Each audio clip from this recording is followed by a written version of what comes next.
ये ऑर्डिनेंस के द्वारा ये तीनों कानून लागू किए गए थे, बाद में पार्लियामेंट में भी पारित हुए। कानून लागू होने के बाद न देश में कोई मंडी बंद हुई है, कानून लागू होने के बाद न कहीं एमएसपी बंद हुआ है। ये सच्चाई है जिसको हम छुपा करके बातें करते हैं, इसका कोई मतलब नहीं है। इतना ही नहीं, एमएसपी की खरीदी भी बढ़ी है और ये कानून नए बनने के बाद बढ़ी है। पहली बात है कि लेना न लेना आपकी मर्जी है, किसी ने किसी के गले मड़ा नहीं है, ऑप्शनल है, एक व्यवस्था है और देश बहुत बड़ा है। हिंदुस्तान के कुछ कोनों में इसका लाभ होगा, हो सकता है किसी एक आध कोने में न भी हो, लेकिन ये कंपलसरी नहीं है। और इसलिए मांगा और दिए का मतलब नहीं होता है। लेकिन मैं फिर भी कहना चाहता हूं, इस देश में माननीय अध्यक्ष जी, दहेज का कानून, दहेज के खिलाफ कानून बने, ये इस देश में कभी किसी ने मांग नहीं की थी, फिर भी देश की प्रगति के लिए कानून बना था। माननीय अध्यक्ष जी, ट्रिपल तलाक, इसके खिलाफ कानून बने, ये किसी ने मांग नहीं की थी, लेकिन प्रगतिशील समाज के लिए आवश्यक है, इसलिए कानून हमने बनाए हैं।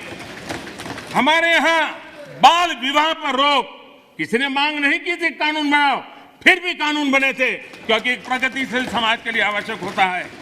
शादी की उम्र बढ़ाने के निर्णय किसी ने मांग नहीं की थी, लेकिन प्रगतिशील विचार के साथ वो निर्णय बदलने पड़ते हैं।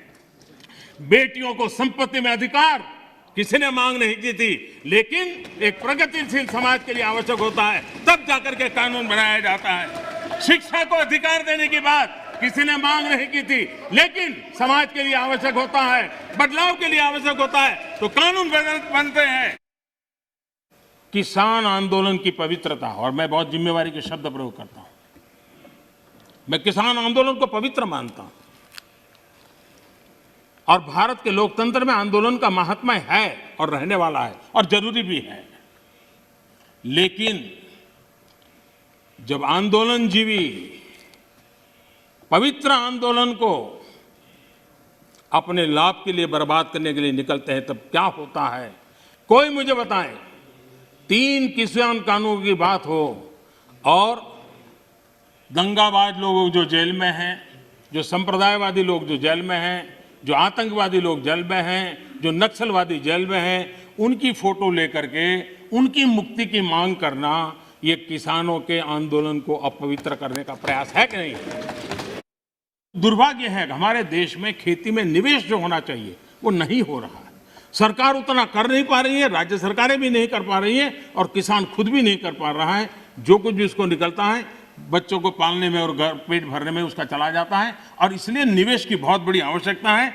जब तक हम निवेश नहीं लाएंगे, जब तक हम हमारी खेती को आधुनिक नहीं करेंगे, हम जब तक छोटे से छोटे किसान की भलाई के लिए व्यवस्थाएं विकसित नहीं करेंगे, हम देश के एग्रीकल्चर सेक्टर को ताकतवर नहीं बना सकते हैं। और इसलिए हमारा किसान आत्मनिर्भर बने, उसको अपनी उपज बेचने की आज़ादी मिले, उस दिशा में हमने काम करने की आवश्यकता है।